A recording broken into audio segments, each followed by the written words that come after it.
నమో మహద్భ్యో ఋషిభ్యో గురుభ్యో నమ. ఋషిపీఠం సంస్థ స్థాపించి 25 సంవత్సరాలైన సందర్భంగా ఇప్పుడు రజతోత్సవాలను జరుపుకోబోతున్నది. ఈ మే నెల 23వ తేదీ నుంచి 26వ తేదీ వరకు వేదాలకు ప్రతీకగా 4 రోజుల కార్యక్రమాలు నిర్వహించుకోబోతున్నాం. మొదటి రోజు అనగా 23వ తేదీ గురువారం నాడు వేదసభ జరగబోతున్నది. ఈ వేదసభ చతుర్వేద పండితుల్ని పిలిపించి చేస్తున్నాం. అంటే 4 వేదాల సభ జరుగుతున్నది.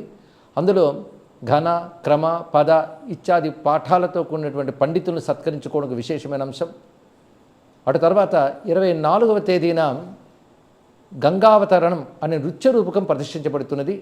ఇది పరమేశ్వరుడు నాచే వ్రాయించినటువంటి ఒకానొక నృత్య రూపకం. ఇది కూచిపూడి నాట్య శైలిలో వెంపటి చినసత్యం గారి శిష్యులైనటువంటి శ్రీమతి సత్యప్రియ రమణ గారు నృత్య రూపకల్పన చేసి అనేక మంది నృత్య కళాకారులచే ప్రదర్శించబోతున్నటువంటిది.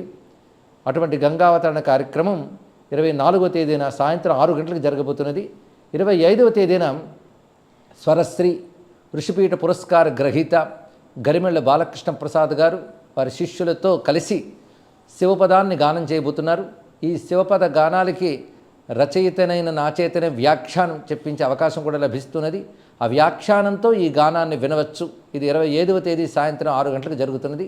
ఇక 26వ తేదీన ప్రధానమైనటువంటి సభ ఇది. ఇందులో ప్రవచనంతో పాటు ఋషిపీఠం యొక్క ప్రగతిని కూడా తెలుసుకునేటువంటి కార్యక్రమాలు ఏర్పాటు చేయడం జరిగింది. అదేవిధంగా అనేక మంది పెద్దలు వివిధ ప్రాంతాల నుంచి విచ్చేస్తున్నారు.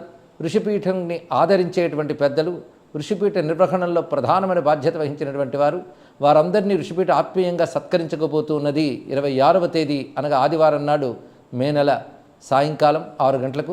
ఈ 4 కార్యక్రమాలు దేనికవే ప్రత్యేకం. ఏదో ఒక రోజు కాకుండా అన్ని రోజులు ఈ కార్యక్రమంలో పాల్గొని ఋషుల అనుగ్రహాన్ని పొందుతూ ఈ కార్యక్రమాన్ని విజయవంతం చేయవలసిందిగా, అదేవిధంగా శివానుభూతిని, ఋషుల అనుగ్రహానుభూతిని పొందవలసిందిగా అందరిని ఆహ్వానిస్తూ స్వస్తి.